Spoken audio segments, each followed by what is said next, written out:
जानकी किशोरी जय जय प्रभु राम। राम राम।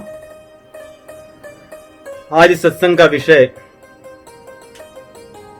कि सत्संग से मुझे लाभ क्यों नहीं हुआ, ऐसा प्रश्न साधक स्वयं से पूछता है। इसी प्रश्न के उत्तर में हम देखेंगे भगवत गीता का श्लोक, दूसरे अध्याय का 67 जो श्लोक है, उसी श्लोक को आधार मानकर इस प्रश्न के उत्तर को हम देखेंगे। मैं आरंभ में श्लोक कहूंगा और इसका विस्तार अंत में करूंगा। बीच में इस श्लोक की निष्कर्ष तक पहुंचने की व्याख्या करूंगा।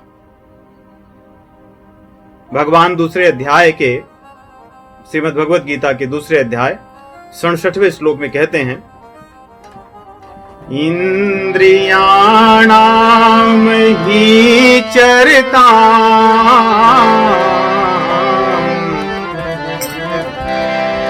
इंद्रियाणाम ही चरता यन्मनोनुविधीयते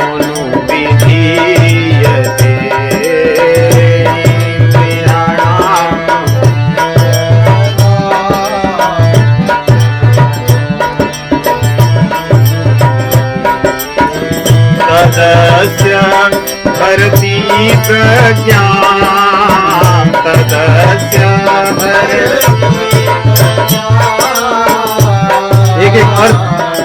एक एक शब्द के अर्थ, हमारे सभी प्रश्नों के उत्तर इसी में। तदस्य भरति प्रज्ञां तदस्य वायुर्नावमिवाम्भसि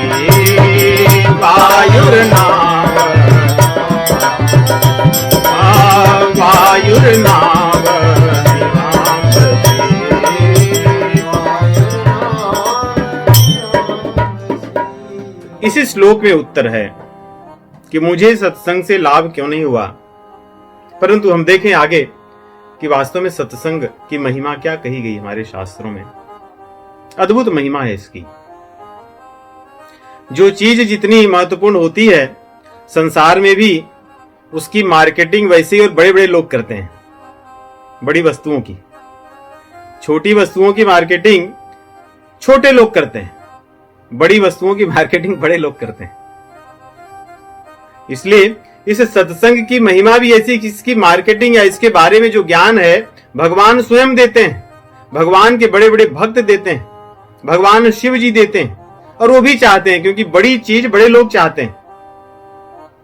श्री रामचंद्र जी जब राजा बने, संपूर्ण विश्व के, त्रिभुवन के, त्रिलोकी के जब राजा अयोध्या नरेश बने भगवान, उसमें भगवान शिव जी उनकी स्तुति करके अंत में मांगते हैं।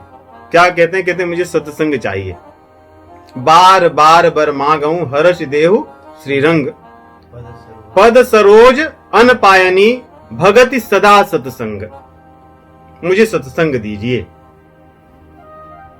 और पार्वती जी को भगवान कहते भी हैं कि सत्संग से बड़ी कोई वस्तु नहीं है, तुम्हें भी सत्संग करना चाहिए। बड़े बड़े लोग इसकी मार्केटिंग करते हैं और चाहते हैं कि मुझे सत्संग मिले। तो सत्संग की महिमा तो हमारे शास्त्रों में ऐसी कही गई है, यदि किसी को सत्संग नहीं मिलता तो शास्त्र कहते हैं कि उसको विवेक नहीं हुआ। विवेक अर्थात विजडम, ज्ञान हो सकता है व्यक्ति को, सूचना हो सकती है। आजकल के युग में इंफॉर्मेशन सबके पास है, परंतु क्या विवेक है? विवेक तो कहते हैं सत्संग से होता है। बिनु सत्संग विवेक न होई, राम कृपा बिनु सुलभ न सोई। भगवान की कृपा के बिना सत्संग नहीं मिल सकता। और सत्संग देने वाले कौन है? जो भगवान के संत जन है। इसलिए गोस्वामी जी लिखते हैं कि संत विशुद्ध मिलहि परिते, संत विशुद्ध मिलहि परिते चितवहि राम कृपा करिजे।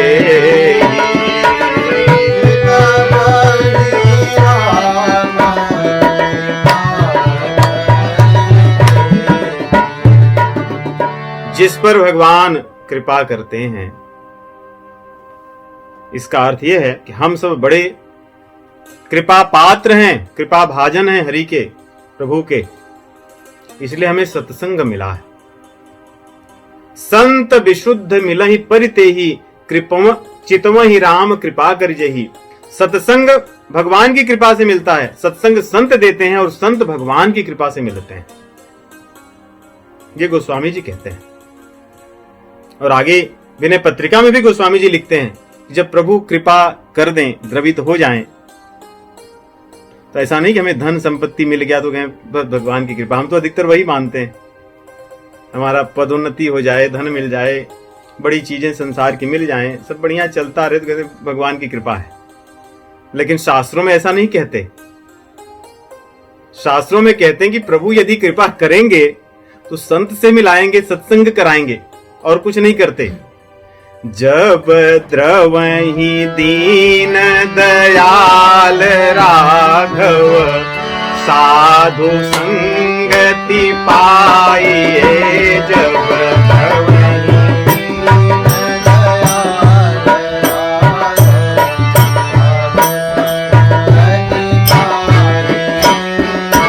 साधु संगति मिलेगी भगवान की कृपा से, उससे क्या होगा? उससे सारे पाप नष्ट हो जाएंगे। जब संत हमें स्पर्श कर दें, हम उनको देख लें या वे हमें देख लें, उसी से हमारा भला हो जाएगा। जेहि दरस परस समागमादिक पाप राशि नसाइए। जेहि दरस परस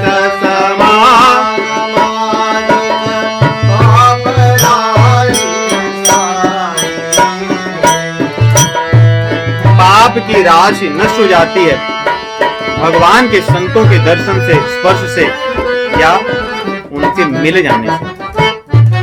समागमादिक, हमारे यहाँ पधार जाए, वो हमारे यहाँ उनका आगमन हो जाए, तो सत्संग की इतनी महिमा है। गोस्वामी जी तो यहाँ तक कहते हैं कि भैया आपको धन मिल गया, संपत्ति मिल गई, वैभव मिल गई, तो इसको राम की कृपा मत मानिए, तो फिर किसकी माने? कहें ये तो पापियों के यहाँ भी होता है, अन्यायियों के यहाँ भी होता है, अत्याचारियों के यहाँ भी होता है, तो आप कैसे इसको भगवान की कृपा मानेंगे? भगवान की कृपा इसको मत मानिए।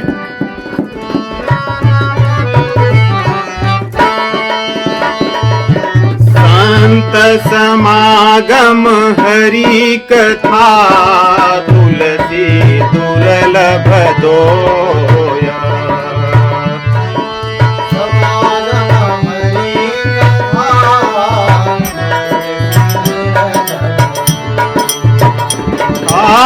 संत समागम हरि कथा तुलसी दुर्लभ दोया।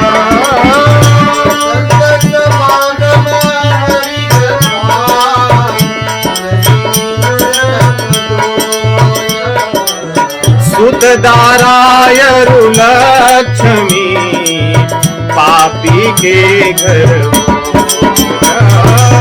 सुत दारायरु लक्ष्मी पापी के भी हो।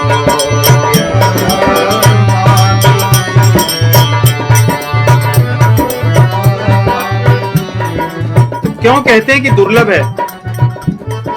भगवान की कृपा से सत्संग में हरि कथा अगर ये न मिले तो फिर हम विषय रस में सने रहेंगे। ये मिल गया अर्थात हमें विषय रस से बाहर आना है, यही इनका उद्देश्य है। अंत में फल यही है। सत्संग करके, हरि कथा करके, भगवान की कृपा को प्राप्त करके यदि हम रस में लगे रहे, भोग रस में, तो ये वास्तव में हमें नहीं मिला। यहाँ पे गोस्वामी एक संत लिखते हैं, राम मया सतगुरु दया, राम मया सतगुरु दया, साधु संग जब होया। गुरु जी कृपा करें, रामचंद्र जी हम पर दया कर दें और साधुओं का संग हो जाए। वास्तव में तभी तो जीवन का रस मिला। तब प्राणी जाने कछु, रहो विषय रस खोया। तब प्राणी जाने कछु, रहो विषय रस खोया। जैसे मान लो कोई कीड़ा हो, कचरे में लौटता हो, किसी को दया आ जाए, उसको निकालकर बाहर कर दें। वैसे ही सोचिए, यदि सत्संग हमें मिल जाए तो हम विषय रूपी उस कचरे में लौट रहे थे, राम जी की कृपा से, साधु संगत से, गुरुदेव की कृपा से हमें उसमें से निकालकर बाहर कर दिया गया है। यदि ऐसी अनुभूति हमारे न हो तो कह रहे हैं कि तब प्राणी जाने कछु। जब हम कचरे में से बाहर निकल कर आते हैं तब पता चलता, अरे ये तो अलग दुनिया है। वास्तव में आनंद कुछ और है, सुख कुछ और है। मैं कहां क्या देख रहा था। तो सत्संग का लाभ इतना बड़ा कहा गया है। गोस्वामी जी तो ऐसे उदार हैं, ऐसे दृढ़ निश्चयी हैं। कहते हैं कि जो कुछ भी जिसको जहां मिलता है उसको मैं सत्संग का प्रभाव मानता हूं। आपका दुनिया में यश हो जाए, गुणगान करें लोग, आपकी गति अच्छी हो जाए, अर्थात इस संसार को छोड़ने के बाद आप भगवान को प्राप्त करें, भगवत धाम को जाएं। आपकी मति अच्छी हो, शुद्ध हो, आपके विचार बढ़िया हो। कहते हैं ये सब सत्संग का प्रभाव है, कोई और कुछ नहीं है। मति की रति गति भूति भलाई, जब जेहि जतन जहां जेहि पाई, सो जानव सत्संग प्रभाव, लोकहु वेदन आन उपाऊ। केवल और केवल सत्संग की महिमा है कि जब हमारी मति शुद्ध होती है, हमारी गति अच्छी होती है, हमें वैभव प्राप्त होता है, हमारा नाम होता है, हमारा यश लोग गाते हैं। ये केवल सत्संग का प्रभाव है, दूसरी चीजों को मैं नहीं जानता, ऐसा गोस्वामी तुलसीदास जी कहते हैं। तो इस प्रकार सत्संग की बड़ी महिमा है। क्यों सत्संग की महिमा है? क्योंकि सत्संग कराने वाले संत जन हैं। देखिए, पारस पर पत्थर की बात हमने सुनी है। कहते हैं कि उसको यदि लोहे से स्पर्श कराओ या पारस पत्थर यदि लोहे को छू दे तो लोहे को सोना बना देता है। ऐसे ही संत जन होते हैं। लेकिन संतों की महिमा अलग है थोड़ी। कहते हैं कि संत लोग जब किसी को अपने जैसे छू देते हैं तो उसको अपने जैसा बना देते हैं। पारस पत्थर तो केवल सोना बना देता है, वो सोना फिर से किसी और को सोना नहीं बना सकता। लेकिन संत ऐसे होते हैं, यदि उनकी कृपा हो तो वो अपने जैसे दूसरे को भी बना देते हैं। सठ सुधरहि सतसंगति पाई, पारस परस कुधात सुहाई।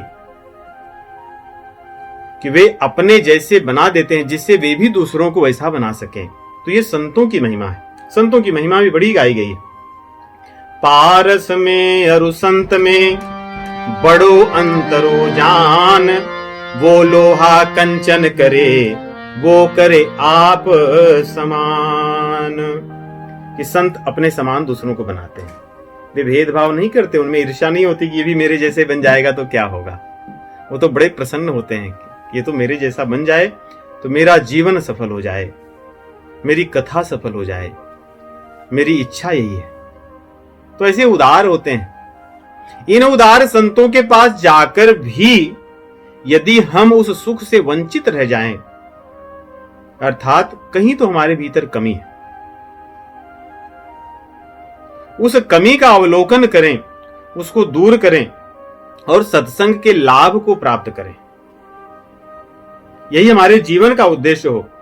तो हम क्यों नहीं पाते हैं? यदि हम बड़े ध्यान से देखें, देखिए संतों के पास हम जाएं जब, तो कई बार बहुत सारी चीजें स्वतः की लेकर जाते हैं, क्योंकि संतों के पास जाकर हमें सुनना हमारी प्राथमिकता होती है। नहीं, संत से जो सबसे आसानी से कोई चीज मिलती है तो सुनने से मिलती है सबसे पहला। यदि कोई व्यक्ति सुने ही ना तो फिर क्या होगा?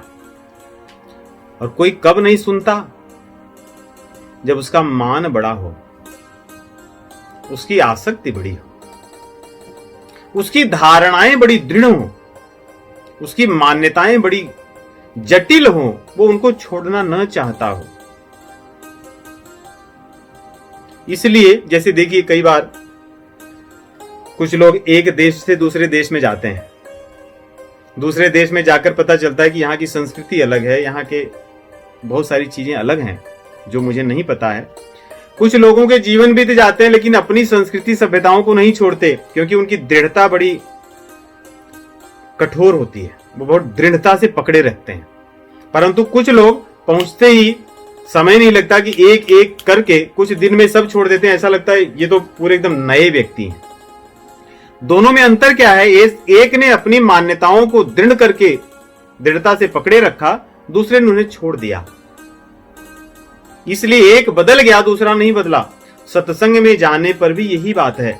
यदि सत्संग हम करते रहें, अपनी धारणाओं को पकड़े रहें, हम तो ऐसे ही जानते हैं, हम तो ऐसे ही मानते हैं, हम तो ऐसे ही करेंगे, आप कह रहे हैं अच्छी बात है, हम सुनते हैं आपको, मैं आपका बहुत सम्मान करता हूं। नहीं, ये आजकल की बोलचाल में आदमी को कह दो मैं आपका बहुत सम्मान करता हूं, परंतु आपकी कोई बात में नहीं मानता, तो भैया सम्मान आप किस लिए करते हैं?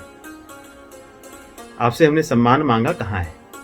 हम भी संतों का खूब सम्मान करते हैं, परंतु उनका कुछ मानते नहीं, यहां तक उनकी चरण रज के लिए दौड़ते रहते हैं।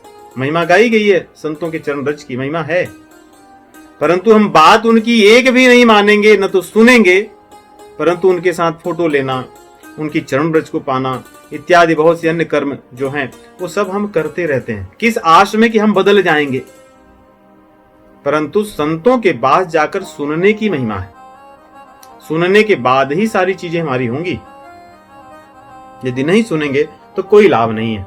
इसीलिए देखिए, कहते हैं कि संत मिलन को जाइए, तजी ममता अभिमान, ममता और अभिमान को तज दीजिए, तब संतों के पास जाइए। ज्यों ज्यों पग आगे बढ़े, कोटिक यज्ञ समान, तब उनके पास जाने का लाभ भरपूर है। सत्संग की तब जो महिमा गाई गई है उसको हम पाएंगे जब सुनेंगे। तब नहीं सुनेंगे तो क्या, हम वैसे ही जाते रहेंगे, वैसे ही बोल भाषा सब कुछ वैसे ही होगा। दूसरा, सत्संग में समस्या होती है क्योंकि अभिमानी आदमी को लगता है उसको सब जानता है, इसलिए ममता अभिमान को तजना चाहिए। दूसरी समस्या सत्संग में होती है कि हम उनको अपने जैसा मानते हैं, हम उनको अपने जैसा मानते हैं, इसलिए ऐसा लगता है हाँ वो कह रहे हैं बहुत अच्छे हैं, बहुत अच्छा बोलते हैं। इसलिए जब अपने जैसा मानना अर्थात हम उनको अपना बहुत अपना मानते हैं, इसलिए उनकी कोई बात नहीं सुनते। कई बार ऐसा होता है नहीं कि कोई व्यक्ति प्रेसिडेंट होगा तो पूरे देश के लिए होगा, लेकिन परिवार के लिए नहीं होता है। परिवार के लिए तो वही है, वैसे ही है। इसलिए गोस्वामी जी रामचरितमानस कहते हैं कि जो बड़े लोग होते हैं, संत लोग, उपजहि अनत अनत छबिलहि। ये संतों की जीवन भी जन्म कहीं और होता है, उनके अपने लोग उन्हें संत कभी नहीं मानते। जहां वो जन्मे, जो उनके साथ पढ़े लिखे, वे उनको कभी नहीं संत मानते। संत तो और लोग उन्हें मानते हैं। उनके आसपास रहने वाले लोगों का जीवन कभी नहीं बदलता, कभी नहीं, अर्थात ऐसा नहीं कि किसी का नहीं बदलता, अधिकतर लोगों का नहीं बदलता, वे वैसे ही रहते हैं। क्यों? क्योंकि उन्हें लगता है कि अरे ये इस प्रकार की भावना रखते हैं। इसी को शास्त्र में कहा गया है अति परिचयाद अवज्ञा। बहुत अधिक समीपता होने पर हम उनकी बात सुनते ही नहीं। तो कहें ठीक है, कहते हैं, हमें क्या करना है, किसी और के लिए है वो सब चीजें।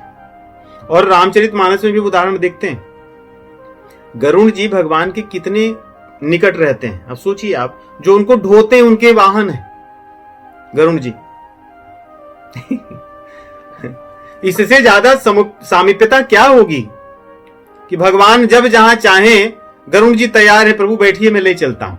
और जब चलते हैं तो उनके पंखों से वेद मंत्र उच्चरित होते हैं और कहते हैं कि वो इतने तेज चलते हैं, जब प्रभु की इच्छा होती वैसे वो चलते हैं। इतनी समीपता है कि प्रभु की जो इच्छा है उसके अनुसार वो चलते हैं। इतने समीप रहने वाला व्यक्ति भी मोहित हो जाता है। यही बहुत अधिक समीप मानने की या रहने की बीमारी का दुर्भाग्य ही है। रामचरितमानस में आता है, गरुण महाज्ञानी गुण राशि,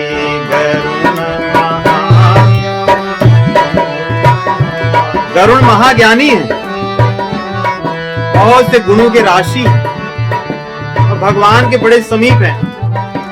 हरि सेवक अति निकट निवासी,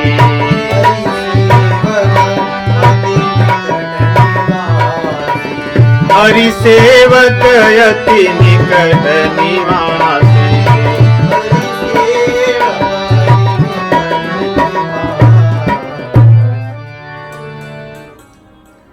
हरि सेवक अति निकट निवासी हैं, उनको भी मोह हो गया। क्यों? अति परिचयाद अवज्ञा। अरे ये तो मैं जानता हूं, हमारा ध्यान नहीं जाता। इस प्रकार कभी कभी हम देखते हैं, कई बार भगवान की सेवा में नियुक्त रहने पर, विग्रह सेवा में जो उनके सेवा में नियुक्त रहते हैं पंडित पुजारी, उनकी श्रद्धा भगवान में उतनी नहीं रह जाती, नष्ट हो जाती है। विविध प्रकार के अपराध, विविध प्रकार की बात विचार वहां खड़े होकर ही करते हैं, क्योंकि वहां अति समीपता के कारण एक आदत हो जाती है व्यक्ति की, उसकी भावना धीरे धीरे ढीली हो जाती है प्रभु के प्रति। इसलिए संतों से अति समीपता रखें, परंतु अति समीपता का भाव न रखें। सेवा के लिए अति समीपता हो, उनकी बात को मानने के लिए अति समीपता हो, परंतु निरादर करने वाली अति समीपता न करें। उससे सत्संग से हमारा कोई लाभ नहीं होगा, हम केवल फोटो सेशन तक ही सीमित रह जाएंगे, लाइक डिसलाइक ही लेते रहेंगे। इससे ज्यादा हमारे ऊपर कोई परिवर्तन नहीं होना। सत्संग भले करते रहें। तो ये तो मुख्य बातें हैं। यदि इनके हम विवरण में जाएं कि हमारा लाभ क्यों नहीं होता, जैसे ऐसे सोचिए कि हमारे घर में पानी के लिए नलिका आती है, पाइप आती है, नलिका है, उसमें शुद्ध जल आता है, पेय, और उसी शुद्ध जल में हमने एक पाइप और जोड़ दी है। एक मान लीजिए शुद्ध, जहां पे फिल्टर होता है, बहुत अच्छा मिनरल वाटर जिसको कहते हैं, या स्प्रिंग वाटर कहते हैं, झरने का जल वहां से आ रहा है, और दूसरा हमने जो नाली बह रही है वहां से एक पाइप ले ली, उसको भी उसी में लगा दिया, दोनों साथ में आ रहे हैं। हम कितना भी प्रयास करें, कितना भी बार बार उस लोटे को भरकर पानी गिराएं फिर नया भरें, वो कभी शुद्ध नहीं होगा। जब भी पिएंगे तो दूषित जल ही पिएंगे, कभी उसको शुद्ध नहीं हो सकता वो, जब तक कि हम उस नलिका को न वहां से हटा दें, काट दें। यही नलिका कुसंग की है। हम सत्संग तो करते हैं परंतु कुसंग को नहीं छोड़ते, दोनों साथ में चलता रहता हमारा। और कई बार ऐसा होता है कि जो गंदा जल है उसकी पाइप बड़ी मोटी होती है, और जो शुद्ध जल है उसकी पाइप बड़ी पतली सी छोटी सी रहती है। तो हमें तो पता ही नहीं चलता कि शुद्ध जल कहां चल रहा है, शुद्ध जल इसमें है भी या नहीं है, ये नहीं पता है। तो इस प्रकार शुद्ध जल अगर हमें पाना है तो जो गंदे जल की जो नलिका है उसको पहले हम कट कर दें, काट दें, अर्थात कुसंग से अपने आप को बचाएं।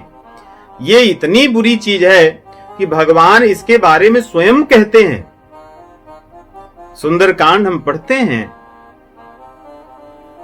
जब विभीषण महाराज जी भगवान की शरणागत होते हैं, शरण में आते हैं, भगवान उनसे दुख सुख पूछते हैं, कुशल पूछते हैं। और रामचंद्र जी स्वयं उनसे कहते हैं बात कि विभीषण, मैं जानता हूं कि तुम जहां रहकर आते हो वहां पर रहकर भी धर्म का पालन करना ये आप जैसे ही धर्मात्मा कर सकता है। देखिए, प्रभु की यही तो विशेषता है, वे किसी के दुर्गुण को नहीं देखते।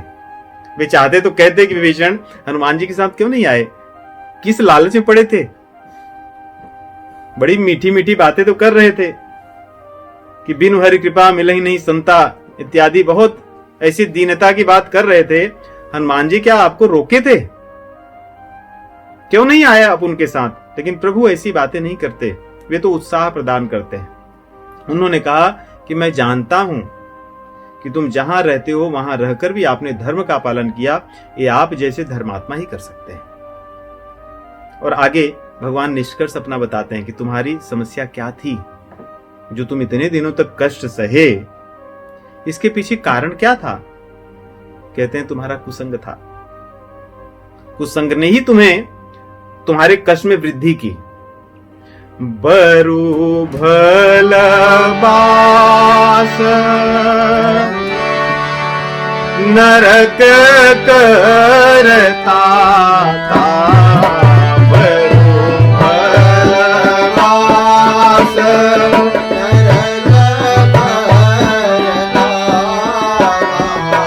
दुष्ट संग जननी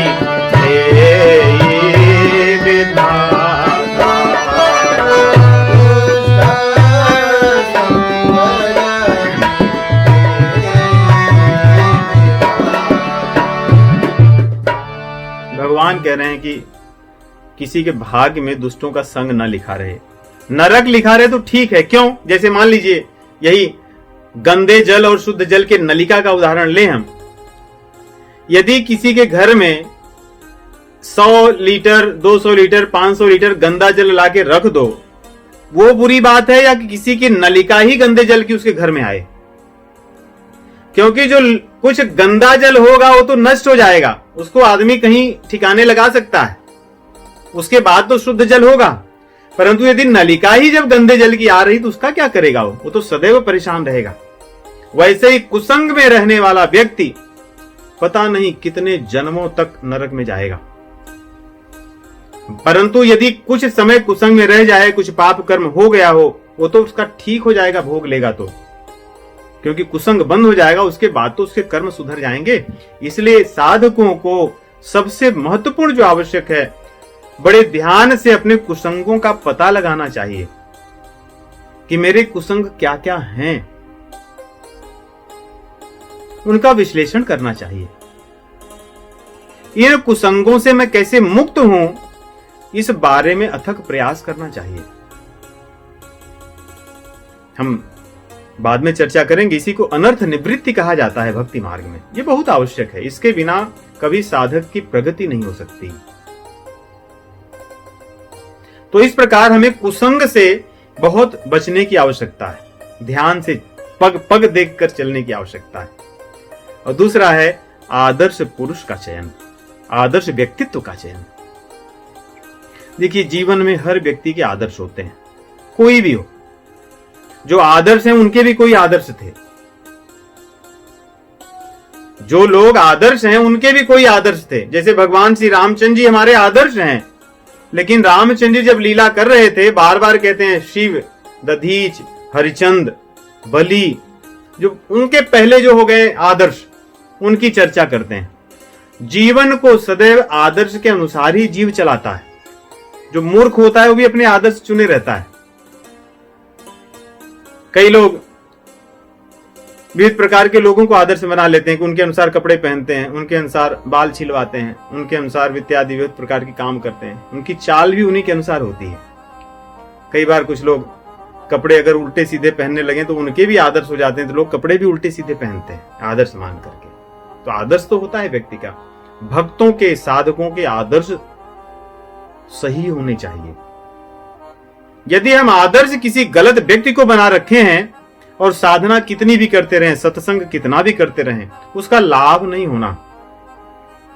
क्योंकि हमारे मन में जो विचार चलते हैं इन आदर्शों के अनुसार चलते हैं, हम कर पाए या न कर पाए। आप देखिएगा, हमारे मन में जो विचार सदैव चलते हैं आदर्श के अनुसार चलते हैं, भले हम उनको न कर पाए। नहीं, कई लोग जो खिलाड़ी बनना चाहते हैं, भले वो वैसा न बन पाए, लेकिन जब भी खेलने जाएंगे, भले गली में ही खेलें, छोटे मैदान में ही खेलें, उनका आदर्श सदैव वही रहता, वही विचार में चलते रहता है कि मैं उसके जैसा खेल रहा हूं, उसके जैसा प्रयास कर रहा हूं। तो हम कर सकें या न कर सकें, परंतु अपने आदर्श के अनुसार ही हमारे विचार चलते हैं, क्रियाएं होती हैं। इसलिए आदर्श का चयन बहुत आवश्यक है, और जिसका जैसा आदर्श होता है वैसे ही करता है। दूसरी चीज, हमारे जीवन की प्राथमिकता क्या हो। हमने सत्संग को प्राथमिकता तो मानी है, तभी तो सत्संग में आते हैं।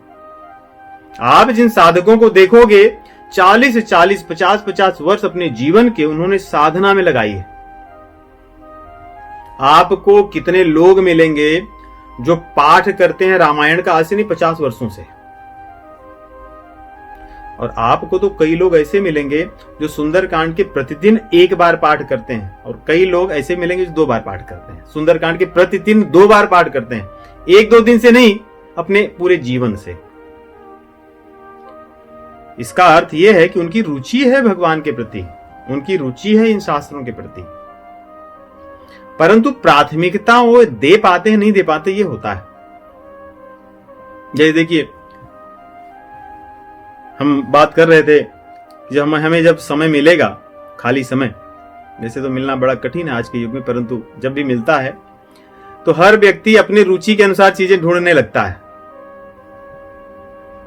जो भगवान के कथा के प्रेमी होंगे वो ढूंढने लगते हैं कि इस नगर में कहां कहां कथा हो रही प्रभु की, इस वीकेंड में चलो वहां चलते हैं, कहां कहां कीर्तन हो रहा है वहां चलते हैं, कहां सत्संग हो रहा है वहां चलते हैं।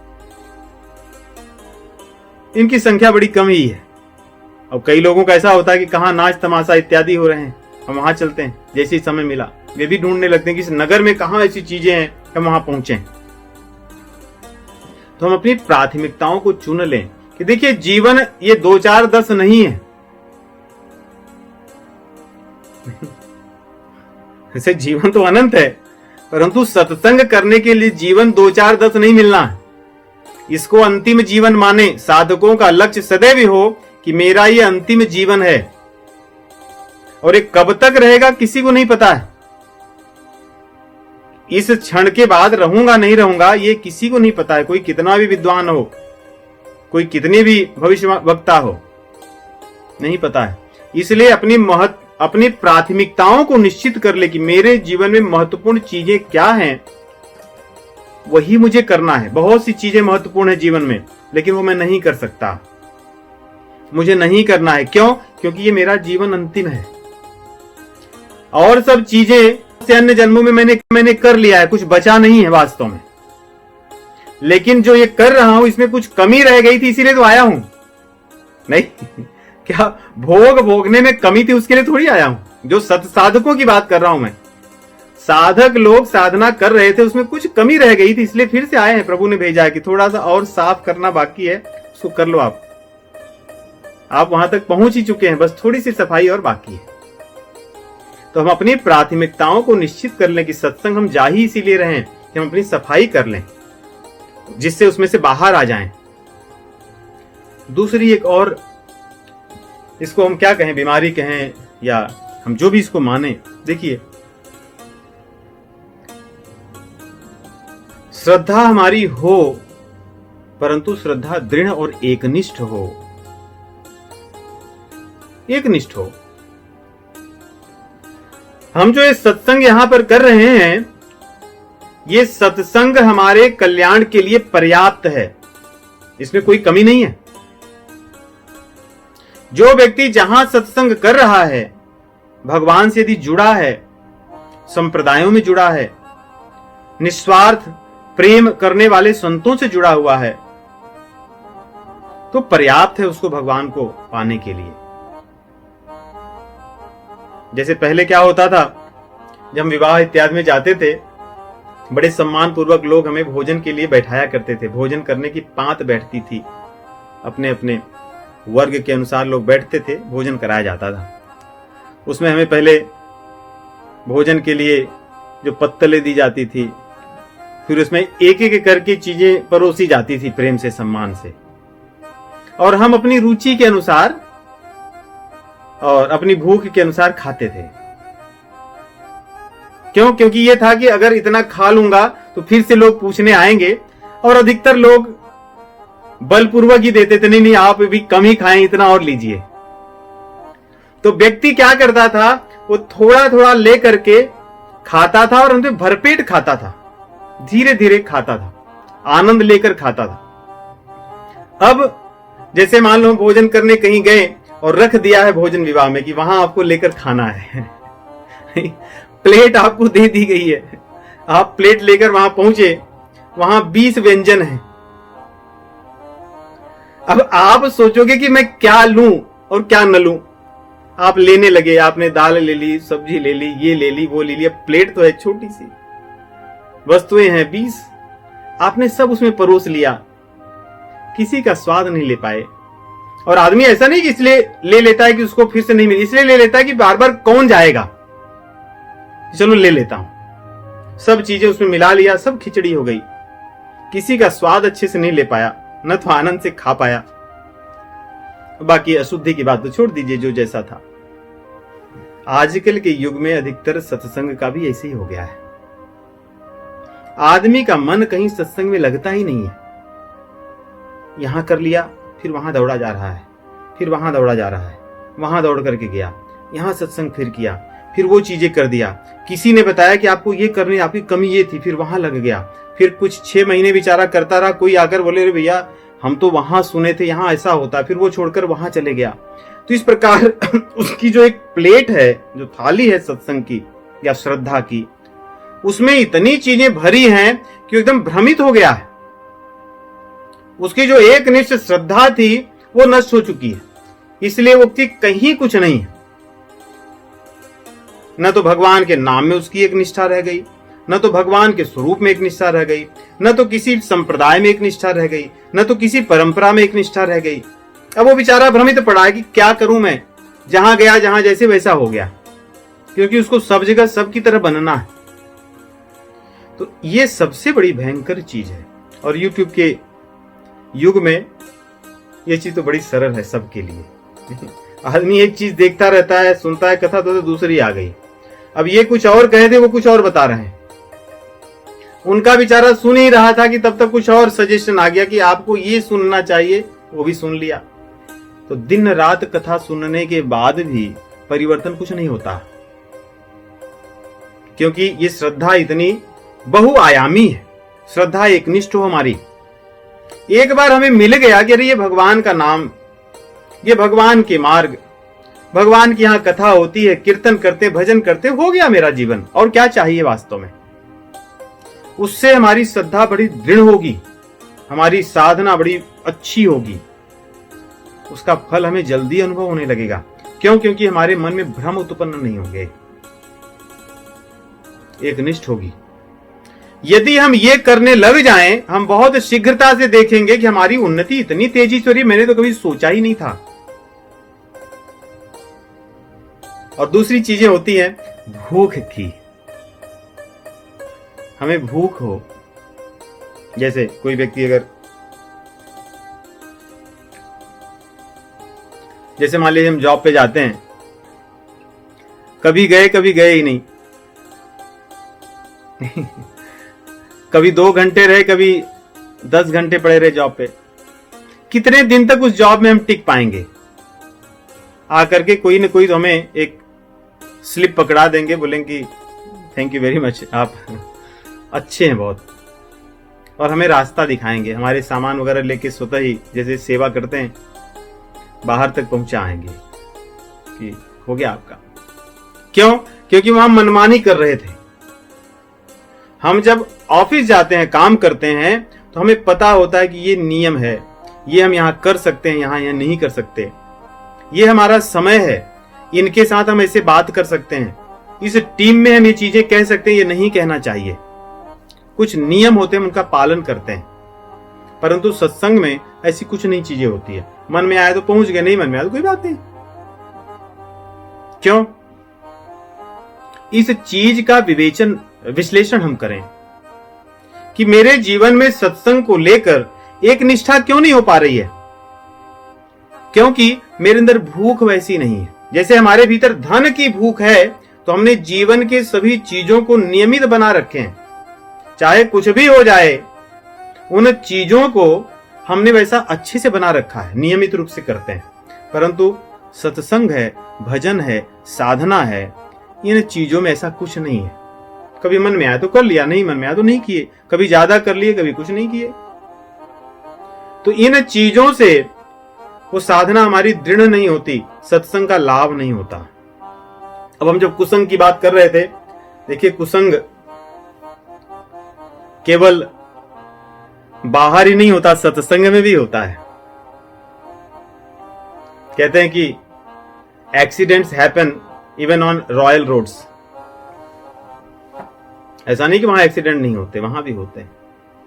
वैसे ही सत्संग में भी कुसंग होता है। इन जिन चीजों की हमने चर्चा की है, सारे सत्संग में की करने वाले लोग हैं, सत्संगी लोग ही हैं। तो सत्संग में हम जाएं तो कैसे कुसंग से बचें, इन चीज को ध्यान रखें। हमारे शास्त्रों ने इसके भी लक्षण बताए हैं कि सत्संग में जाकर कुसंग कैसे पहचानोगे। देखिए, सत्संग में जितने लोग आए हैं वे सभी किसी न किसी रूप में भगवान को मानते हैं, कुछ पाने के लिए आए। उसमें आने वाले लोग दो प्रकार के होते हैं। सत्संगी दो तरह के लोग होते हैं, एक प्रवर और एक अवर। प्रवर अर्थात उत्तम लोग, श्रेष्ठ लोग, और अवर मतलब निकृष्ट लोग, अधम लोग, सत्संग में आए हुए लोग। तो यहां पे सत्संग में आए हुए प्रवर जो श्रेष्ठ लोग हैं, उनके बारे में शास्त्र में, भागवत पुराण में कहते हैं कि उसमें आए हुए कुछ लोग चातक के समान होते हैं, कुछ लोग शुक के समान होते हैं, कुछ लोग मीन के समान होते हैं, मीन अर्थात मछली के समान होते हैं, कुछ लोग हंस के समान होते हैं, कुछ लोग आए हुए लोग उसमें भंवरे भ्रमर के समान होते हैं। ये लोग श्रेष्ठ लोग हैं। हम ऐसे लोगों की संगत करें, सत्संग में जाकर भी ऐसे लोगों से मित्रता बनाएं, ऐसे लोगों को अपना माने, ऐसे लोगों के साथ रहें। चातक क्या करता है? चातक अर्थात पपीहा को कहते हैं। बरसात चाहे जितनी हो, उसी से सारा जल भरता है। जल जब कुएं में भर जाए, तालाब में भर जाए, सरोवर में भर जाए, उस जल को पपीहा नहीं पीता। वो बरसात से गिरने वाली जो जल है उसी को पीता है। तो जल तो सर्वत्र व्याप्त है, लेकिन लेता है वो वही।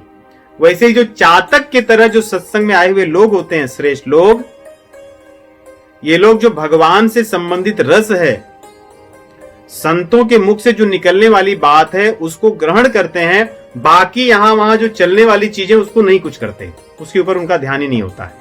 क्योंकि सत्संग में भी तो लोग बहुत कुछ यहां वहां बातें करते हैं, यहां वहां चर्चा चलती है, यहां वहां की सब चीजें होती हैं।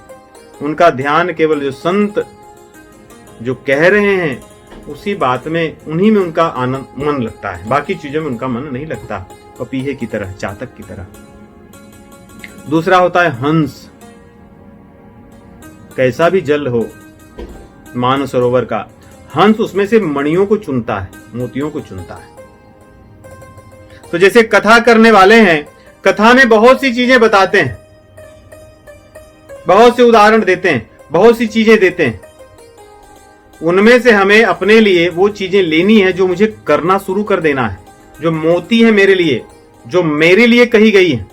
हो सकता है कथा में आप गए, वहां पे सन्यासियों के लिए कुछ बातें कही गई, बच्चों के लिए कुछ बातें कही गई, बूढ़ों के लिए कुछ बातें कही गई, गृहस्थों के लिए कुछ बातें कही गई, लेकिन मैं कहां हूं, मेरे लिए क्या बात है, उस बात को ग्रहण कर लेना, ये मेरा कर्तव्य है। नहीं तो होता क्या है, व्यक्ति पता है, मान लीजिए कथा में दो व्यक्ति गए, दोनों एक दूसरे के शत्रु हैं,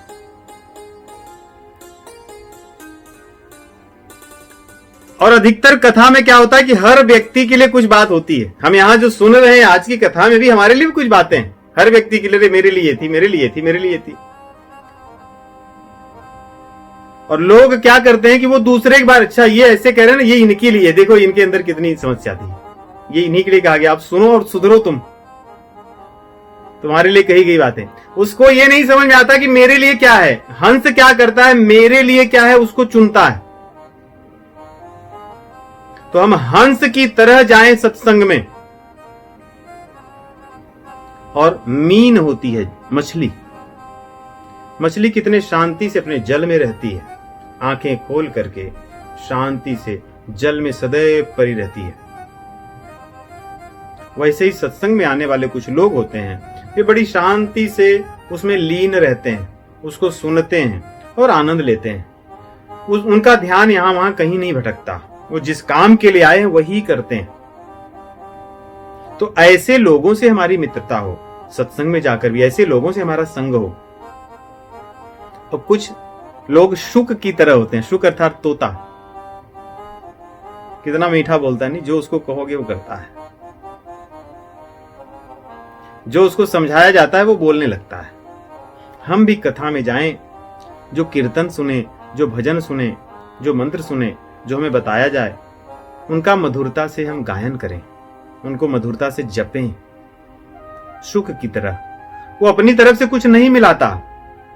ये कई बार ऐसा होता है ना कि हमें कोई मंत्र मिल गया, किसी ने कहा कि आप सीताराम जपा कीजिए, वो जपना शुरू किया, 4 दिन के बाद लगा नहीं, मुझे लग रहा है कि कुछ और इसमें जोड़ना चाहिए, तो उसमें कुछ और चीज जोड़ दिया, या वो कुछ और चीजें सुना था कहीं से, वो ला करके कुछ अलग बना करके बोला मैं तो ऐसा जपता हूं, ये ठीक है ना। शुक ऐसा नहीं करता।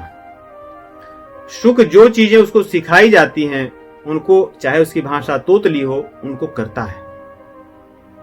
ऐसे जो सत्संगी लोग हैं, उनके साथ अपनी मित्रता करें, उनको अपना बनाएं। भ्रमर होता है, भौरा, कैसा रस लेता है, गुनगुनाता है, खो जाता है रस को लेने में, और एक जगह से रस लेकर दूसरी जगह पहुंचाता है। तभी तो अन्य पुष्प और घास इत्यादि फलते फूलते हैं। सत्संग में आए हुए कुछ लोग ऐसे होते हैं, इस रस को लेते हैं, अन्य लोगों को बांटते हैं जहां जहां लोग होते हैं, और वहां पर भी उस रस को बढ़ाते हैं। तो ऐसे लोगों से हमें मित्रता करनी चाहिए सत्संग में जाकर। और कुछ अवर लोग कहे गए, अर्थात अधम लोग, ऐसे लोगों से बचना चाहिए सत्संग में जाकर। ऐसे लोगों को किनको कहा गया है, इसमें सबसे पहला नाम वृक का कहते हैं, भेड़िया। देखिए, वन में भेड़िया होता है, वो कुछ एक अलग तरह की आवाज निकालता है। उसकी आवाज को सुन के अन्य लोग डर जाते हैं, जो पशु पक्षी होते हैं। कहते हैं जो मृग होता है भेड़िए से बड़ा डरता है। कई बार कुछ मधुर कोई गीत गाता हो, कोई बांसुरी वाद्य बजाता हो, तो मृग होता है बड़े ध्यान से उसमें खो जाता है, सुनता है। मृग लोग इसीलिए फंस जाते हैं क्योंकि वो उनकी श्रवण जो होती है वो बड़ी रसीली होती है, वो उसमें उनका बड़ा मन लग जाता है। इसलिए अगर आप बहुत अच्छा वाद्य बजाओ, गाओ, तो मृग शांत होकर सुनने लगते हैं, और बहेलिए लोग ऐसे उनको फिर मार देते हैं। तो मृग बेचारा, जैसे कोई कथा में आया है, लोग बड़े ध्यान से मन लगाकर सुन रहे हैं, समझने का प्रयास कर रहे हैं, उसी कथा में आए हुए कुछ ऐसे महाशय हैं जो बगल में बैठे हुए कुछ जोक करने लगेंगे, कुछ अन्य बातें करने लगेंगे, जिससे कथा में जिनका मन लगा हुआ है वे भी, उनका ध्यान भंग हो जाएगा। जैसे इस भेड़िए की आवाज से मृग का ध्यान भंग हो जाता है, बेचारा डर के भाग जाता है और उस गीत को, संगीत को नहीं सुन पाता। ऐसे ही कई लोग भेड़िए की तरह सत्संग में होते हैं, जो अन्य लोगों के श्रवण में बाधा पहुंचाते हैं। हमें ऐसे लोगों से बचना चाहिए, क्योंकि हम सत्संग में गए, अच्छा ये आदमी बहुत अच्छा जोक बताता है, बहुत मीठी मीठी बातें करता है, बीच बीच में हंसाता रहता है, हम उसके सामने बैठने बड़ा अच्छा लगता है, बैठ गए उसके सामने। अब कथा चल रही है, वो बीच बीच में आपको अपनी कथा सुना रहा है, तो आपका मन तो कभी कथा में लगना नहीं है, न तो आपको कुछ सीखने को वहां से मिलेगा। अब जब आप लौट कर आओगे तो आपकी कथा के प्रति श्रद्धा कम होगी, क्योंकि उसने आपको उस कथा में मजाक सिखा दिए हैं। तो अब जहां दूसरी बार आप वैसी बातें सुनोगे, आपके मन में तुरंत वो मजाक याद आएगा, आपको भगवान याद नहीं आएंगे। इसलिए इस भेड़िए की तरह जो सत्संग में कुसंग मिलता है, इससे हमें बचना चाहिए। दूसरे जो हैं वो वृष की तरह, वृषभ की तरह, जैसे बैल होता है, बैल को यदि आप अंगूर खिलाओ और खली खिलाओ, खली होती है ना सरसों की जो कड़वी होती है, उसको कुछ नहीं पता चलता कौन सा मीठा है कौन सा क्या है, वो दोनों को दोगे दोनों मिलाकर खाएगा। उसके अंदर कोई विवेक शक्ति नहीं है कि अंगूर खाने लगे खली छोड़ दे, वो दोनों खाता रहेगा, भी खाएगा भी खाएगा, भी खाएगा वो खाएगा। ऐसे ही सत्संग में आए हुए कुछ लोग होते हैं जो न तो उनको कोई अच्छी बात से लेना देना है न तो कोई बुरी। सत्संग में आए, कोई कुछ यहां वहां की बातें सुना रहा है तो उसको भी ले लिए, कोई अच्छी चीज बोले उसको भी ले लिए, उनका स्वयं का विवेक कुछ नहीं है, और घर लौटाए सब लेकर के। सत्संग में क्या सीखे, जो उनको मन में आया वो बताया मैंने ये सीखा, और वैसे ही करने लगते हैं। तो वृषभ की तरह जो सत्संग में कुसंग है उससे बचना चाहिए। सत्संग में कुसंग ऊंट की तरह भी मिलता है, उष्ट्र। ऊंट क्या करता है, उसकी गर्दन लंबी होती है, अर्थात उसकी पहुंच बड़ी होती है। तो सत्संग में कुछ लोगों की पहुंच बड़ी होती है, वे जो संयोजक होते हैं, स्पॉन्सर्स होते हैं, उन तक उनकी पहुंच होती है, जो कथा करने वाले हैं उनके तक उनकी पहुंच होती है, सब जगह उनकी पहुंच होती है। तो ऊंट की गर्दन तो बड़ी है, वो चाहे तो जिन वृक्षों में आम इत्यादि मीठे फल लगे उनको भी खा सकता है, और बबूल इत्यादि में जो कटीले हैं उनको भी खा सकता है। लेकिन वो खाता क्या है, अगर ध्यान से देखिए ऊंट का, अगर ऊंट के पास आम से लदे हुए वृक्ष हो जहां तक उसकी गर्दन पहुंचे तो उनको नहीं खा करके वो बबूल के पत्तियों को इनको खाता है। आप राजस्थान वगैरह में देखे होंगे, वही करता है। तो इस तरह के सत्संग में आए हुए लोगों से भी बचना चाहिए, जो मीठी जो रसीली चीजें हैं सत्संग की उसको न लेकर के अन्य प्रकार की चीजों को ही लेते रहते हैं। अच्छा उन्होंने ऐसा कह दिया, ऐसा तो उनको बोलना नहीं चाहिए था, चलो देखते हैं, वो आपको भी ऐसा बोले, मुझे भी ऐसा कहे थे। बस इस तरह के जो सत्संग से आपको दूर कर सकें, जिनसे आपका मान बढ़े, अभिमान बढ़े, इन चीजों में ही वो आपको ले जाते हैं। सत्संग में आकर विनम्रता, आपके साथ अगर किसी ने कुछ मान लो बुरा कह दिया, वो आपको ही नहीं समझाएंगे, कोई बात नहीं सत्संग में आए, अपना मान क्या है। वो कहेंगे अच्छा आपको ऐसा कह दिए, बहुत बुरी बात है, इसीलिए मैं तो कहता था, उनकी सुनने से क्या लाभ है, ये तो ऐसे ही लोग हैं। तो ऊंट की तरह जो कुसंग मिलता है, इस कुसंग से भी हमें दूर रहना चाहिए। और एक भुरुंड पक्षी होता है, हिमालय इत्यादि में पहले हुआ करता था, मोर की तरह बड़ा होता है, दिखता भी ऐसे ही नीले रंग का। इसकी एक बड़ी विशेषता है, ये जो चीज सुनेगा तुरंत दोहराता है, लेकिन इसका उसको कुछ लेना देना नहीं होता। तो सत्संग में भी कुछ लोग ऐसे होते हैं, भुरुंड की तरह सब चीजें सुनते हैं, जान जाते हैं, और आकर के दूसरों को कहते हैं आपको देखिए आपको विनम्र रहना चाहिए, सब चीजें संसार में माया है, लेकिन उनका इनसे कुछ लेना देना नहीं होता। आपको क्रोध नहीं करना चाहिए, और बार बार वो क्रोध करते रहेंगे।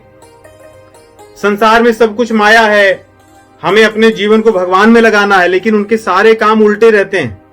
इसलिए हम इन लोगों को भी पहचाने कि भैया ये तो 40 साल से सत्संग में जा रहे हैं, इनकी दशा तो वैसी की वैसी ही है, न इनको कभी शांति में मैंने देखा, न इनको कभी मैं विनम्रता से बात करते देखा, न तो संतों का सम्मान करते देखा, न तो शास्त्रों के प्रति इनकी श्रद्धा देखी, तो मुझे तो इनसे दूर रहना चाहिए।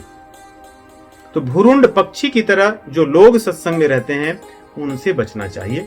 और कुछ लोग सत्संग में भागवत पुराण में कहते हैं कि गधे की तरह होते हैं, ऐसे कुसंगियों से भी बचना चाहिए। गधा क्या करता है, किसी की नहीं सुनता। क्यों? क्योंकि उसको यह रहता है कि अगर मैं अपने स्वामी की ये बोझ ढोना छोड़ दूंगा तो मुझे खाने को भी नहीं मिलेगा। ऐसे विचार उसके मन में रहते हैं। भले उसको ये पता चले कि सर्वत्र घास ही घास है, परंतु वो उसी में लगा रहता है। तो सत्संग में आए हुए कुछ लोग ऐसे ही होते हैं, उनको ये रहता है कि भैया क्या सत्संग खाना देगा क्या, मुझे सत्संग से कुछ मिलना है क्या, सत्संग से भला होगा क्या, हाँ ठीक है चले जाते हैं, हमने सुना है अच्छा होता है, लेकिन उसको उससे कुछ लेना देना नहीं होता। अपनी किसी भी चीज को नहीं छोड़ता, पूरा जीवन बीत जाता है, न तो अपनी धारणाओं को छोड़ता है, न तो मान्यताओं को छोड़ता है। वो वैसे ही बोझ संसार का ढोता रहता है, काम का, क्रोध का, मत्सर्य का, ईर्ष्या, द्वेष इत्यादि सब बोझ उसके सिर पर लदे रहते हैं। उनको लेकर वो जीवन भर सत्संग में जाता है, किसी को नहीं छोड़ता। ऐसे सत्संग में आए हुए कुसंग से हमें बचना चाहिए। यदि हम इसको नहीं ध्यान देंगे तो हम कभी भी सत्संग में जाकर लाभ नहीं प्राप्त कर सकते। सत्संग में लाभ नहीं होगा। और सत्संग में देखिए, आगे एक चीज हम और सीखेंगे, फिर अपने अंतिम श्लोक पर आएंगे। सत्संग में दो ही तरह के लोग होते हैं। एक तो हमने कुसंग सुनने वालों में बताए, और वक्ताओं के क्या लक्षण हैं, किन वक्ताओं की बातें सुननी चाहिए। क्या हो सकता है कोई आदमी प्रोफेशनल वक्ता हो, नहीं बढ़िया से अपना सब उसके प्रैक्टिस करे बोलने की, बढ़िया अपना सब कपड़े और तिलक इत्यादि लगाए और सब कुछ धारण करे और ऐसी भाव भंगिमा करके बताए, वो भी हो सकता है। परंतु किस वक्ता को सुनना चाहिए, वक्ता के लक्षण क्या है। वक्ता का जो सबसे पहला लक्षण बताया गया कि वो जो बातें कहता हो उन बातों को अपने जीवन में पालन करने का सदैव प्रयास करता हो और करता हो। उसकी सभी बातों में भगवान की ही बातें हों। ये पहला लक्षण है कि भगवान के अतिरिक्त अन्य संसार की चर्चाएं उसके विषय न हो। नहीं हम बैठ जाएं कथा करने और चर्चा चले कि यहां वहां से, फिर उसके बाद हम कहें कि आजकल बहुत महंगाई बढ़ गई है, ऐसा हो गया है, ऐसा करना चाहिए, इस तरह के इन्वेस्टमेंट आपके लिए इस समय ज्यादा अच्छे रहेंगे, ऐसे सब रहेंगे। ऐसे नहीं। जिससे आपकी कामनाएं, आपके क्रोध, ये चीजें कम हो, भगवान की तरफ आप लगें, हम लगें, वे बातें जो करने वाला हो वही वास्तविक वक्ता है। भगवान की लीलाओं का, नाम का, रूप का, ये सब चीजें कहने वाला हो। ये पहला लक्षण है। दूसरा लक्षण उसका हो कि वो कुछ पाने के लिए न कहे कि मैं इतना धन पाऊंगा या मुझे यदि आप ये देंगे तो मैं आपको कहूंगा, नहीं तो नहीं कहूंगा। उसकी अपेक्षा श्रोताओं से न हो। श्रोताओं से उसकी अपेक्षा न होकर भगवान की सेवा भाव से वो कथा कहे, प्रवचन कहे, बातों को बताए। श्रोता का यह दूसरा लक्षण है कि वो कोई चीज श्रोताओं से ले न और उनको दे। क्या दे?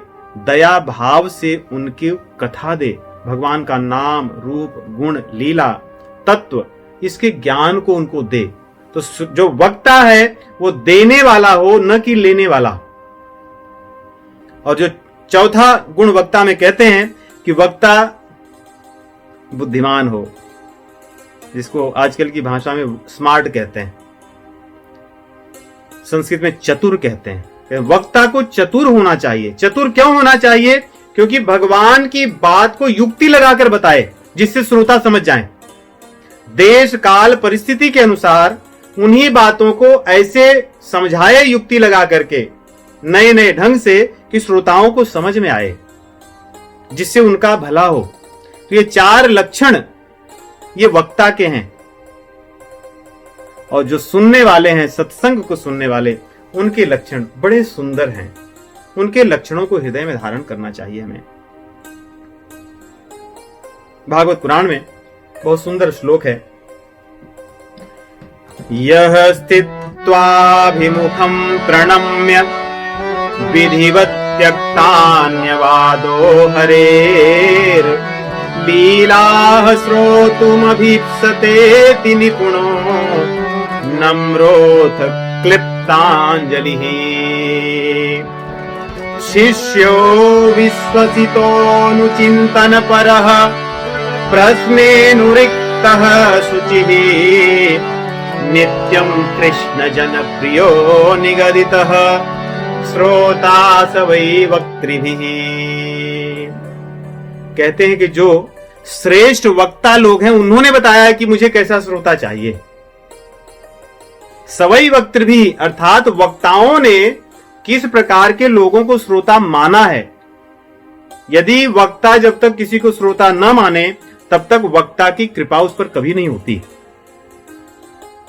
क्योंकि श्रोता यही दरस परस समागमादिक पाप राशि नसाइए। संत समागम में सबके पाप नष्ट होते हैं ऐसा हमने तो नहीं देखा, लेकिन बहुतों के पाप नष्ट होते हैं, बहुतों के नहीं होते। कहते हैं कि जब श्रोता के लक्षण श्रोता जैसे हों, वक्ता की बात उसके हृदय में दृढ़ होती है और उसके पाप नष्ट होते हैं। श्रोता कैसा हो?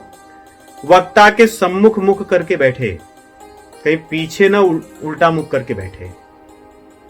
श्रोता के सम्मुख बैठे, बैठने के पहले प्रणाम करके बैठे।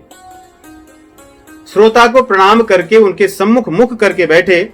विधिवत त्यक्तान्यवादो, अन्य बहुत सी जो बातें कोई और कहता हो, कोई उसके यहां वहां बताने वाले लोग हों, जैसे मैंने कहा कि सत्संग में कुछ और लोग कुछ और बता रहे हैं और वक्ता कुछ और बता रहे हैं, कहते हैं उन बातों को छोड़कर विधिवत जो कह रहे हैं वक्ता, उनकी बात को सुने।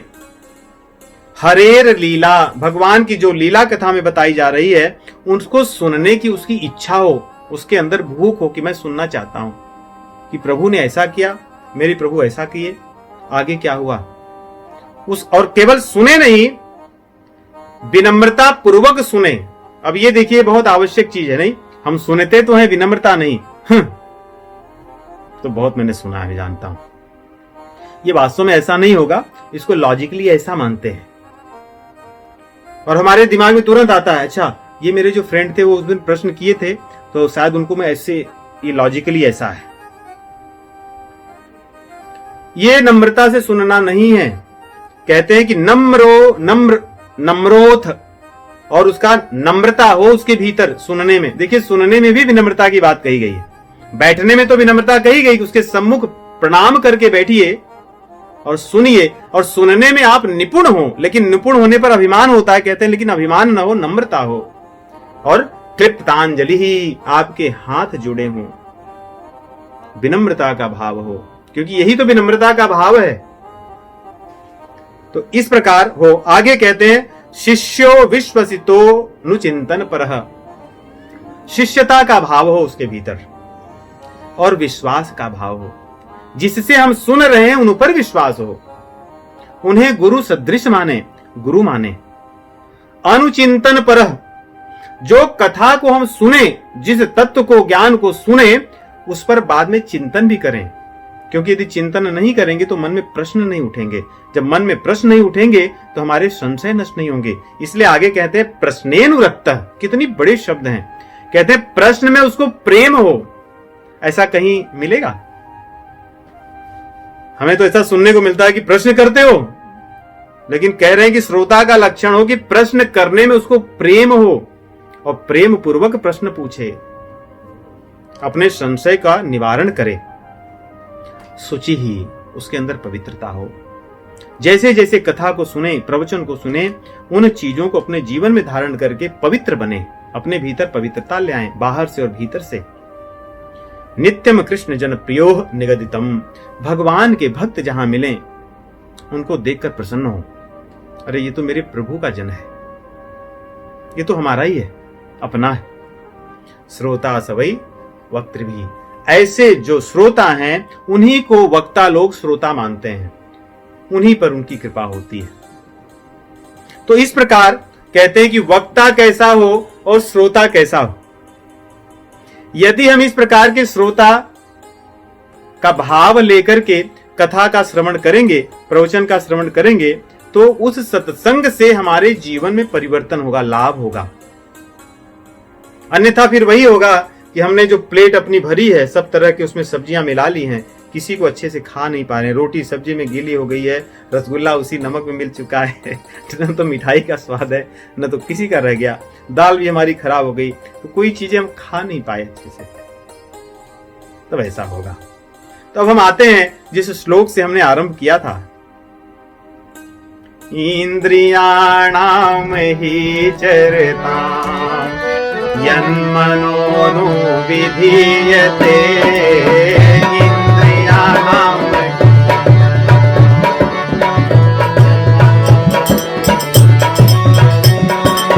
तदस्य हरति प्रज्ञां वायुनावमिवाम्रति।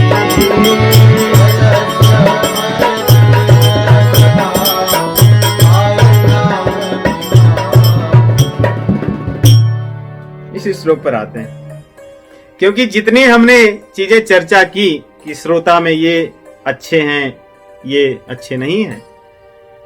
उनमें एक चीज की कमी या कमी नहीं है। जैसे नाव चलती रहे, कितनी भी अच्छी से नाव चलती हो, यदि वायु चाहे तो उसको डुबा सकती है, और कब डुबाएगी वो भी नहीं पता होता है। इसलिए भगवान इस श्लोक में उदाहरण वायु का और नाव का देते हैं। कहते हैं कि नाव अच्छी से चलती रहे और अचानक पता चलता रहे भैया तो डूब गई, वायु आया और जुम करके उसको गर्त में डुबा दिया और बस वो चली गई, सब कुछ उसका बेड़ा गर्क हो गया, डूब गई वो। कहते हैं ऐसे ही जो हमारा जीवन है, जो शरीर है, ये भी ये नाव की तरह है। ये हमें संसार सागर से पार ले जाने वाली नौका है, परंतु इस नौका में एक वायु नहीं, 5 वायु के तरह भयंकर हमारी ज्ञान इंद्रियां हैं। 5 आंख, कान, नाक, त्वचा, जीव, और 5 कर्मेंद्रियां भी हैं, हाथ, पैर, जन्नेन्द्रिय मलमूत्र त्याग करने के, और मुख, ये 10 हैं। भगवान कहते हैं कि इसमें से एक भी, ध्यान से इस बात को हमें समझना है, इन 10 इंद्रियों में यदि एक इंद्रिय भी हमारी नियंत्रण में नहीं रही, एक केवल, तो जैसी दशा दुर्दशा नौका की होती है कि अचानक क्षण भर में वो डूब जाती है, वैसी ही दशा सत्संग यात्रा की होगी। हम सत्संग में आराम से चल रहे हैं, सब कुछ हो रहा है, केवल एक हमारी इंद्रिय यदि वश में न रही, वो इंद्रिय पर्याप्त है हमें सत्संग से डुबाने के लिए, सत्संग के लाभ से वंचित करने के लिए। इसलिए विवेक चूड़ामणि में बड़ी सुंदर बात कहते हैं, शब्दादिभिः पंचभिरेव पंच पंचत्वमाशु स्वगुणेन बद्धाः कुरंग मातंग पतंग मीना भृंगा नरः पंच भीरंचितः किम। प्रश्न कर रहे हैं, क्या प्रश्न है? कहते हैं, मानवों,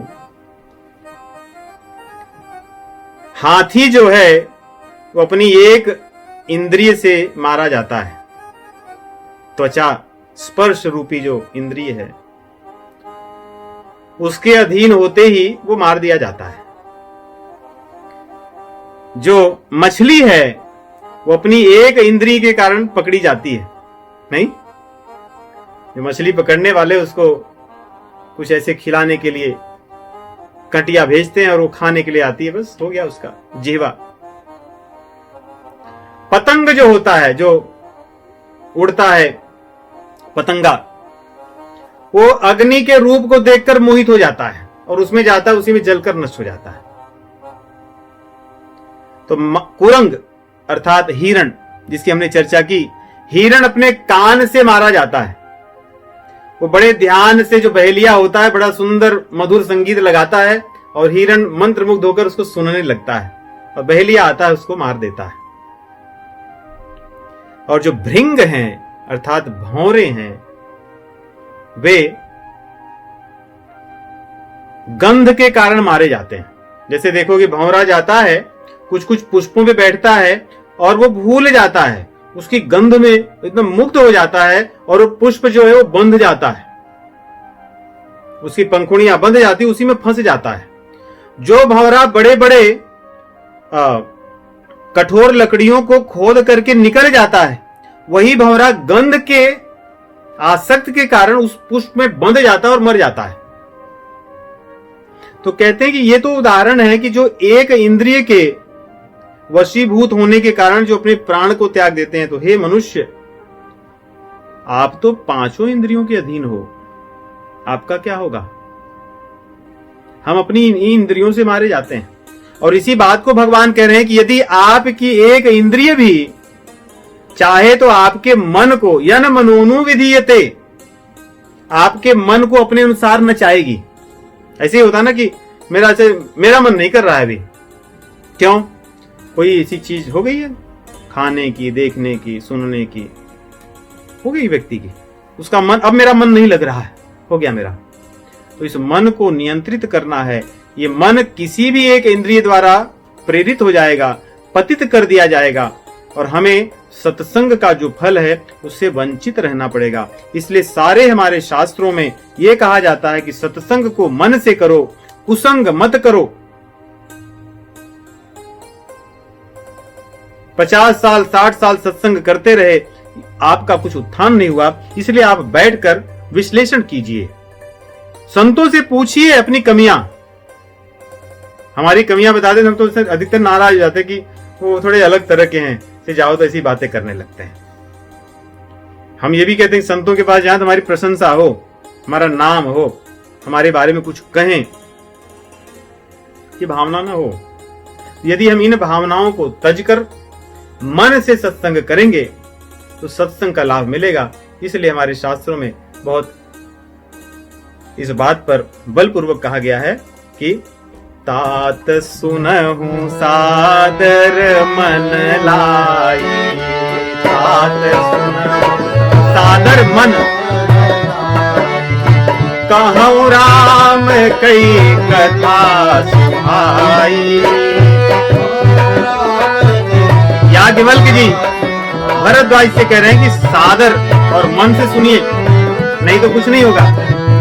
भगवान शिव जी पार्वती जी से कहते हैं राम कथा कली बिटप कुठारी, सादर सुन गिरिराज कुमारी।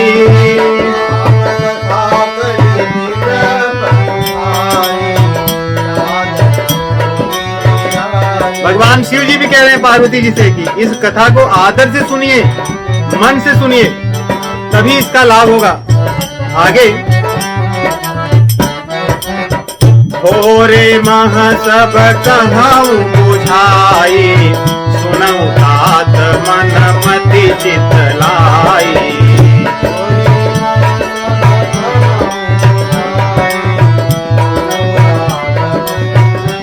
भगवान राम जी कह रहे हैं भैया लखन से कि ये तात मैं कह रहा हूं, लेकिन आपको क्या करना होगा, आपको मन से सुनना होगा, चित्त लगा करके आदर से सुनना होगा, नहीं तो मैं कहूंगा आपको कुछ लाभ नहीं होगा।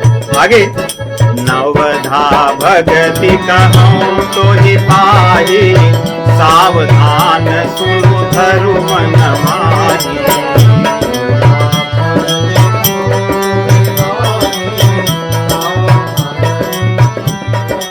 सावधान सुनो। भगवान श्री रामचंद्र जी माता सबरी को कह रहे हैं कि मेरी बात का तुम पर प्रभाव मैया तभी होगा जब सचेत होकर सुनोगी और मन में धारण करोगी, अन्यथा नहीं होगा। विनती करऊं होई कर रावण, सुनम भानत ही मोर सिखावन। हमारे हनुमान जी कह रहे हैं रावण को, जब व्यक्ति अहंकारी हो वो नहीं सुन पाता क्योंकि मान बीच में आ जाता, मान्यता, उसकी धारणा, उसको तज करके सम्मान से जब सुनेंगे तब आएगा काम। और अभिमानियों के लिए एक यही कहा गया है कि अहंकार को छोड़ दें। हमारे अंगद जी भी यही रावण को कहते हैं, अब जनी बत बढ़ाव खल करही, सुन मम वचन मान परिहरही।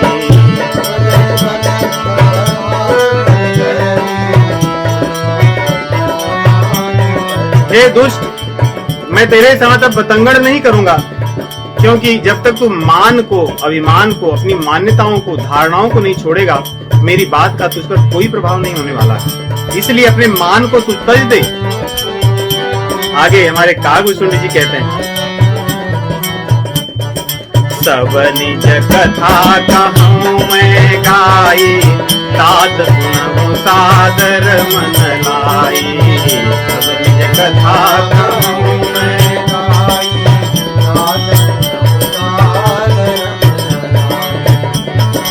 तात सुनहु सादर मन लाई।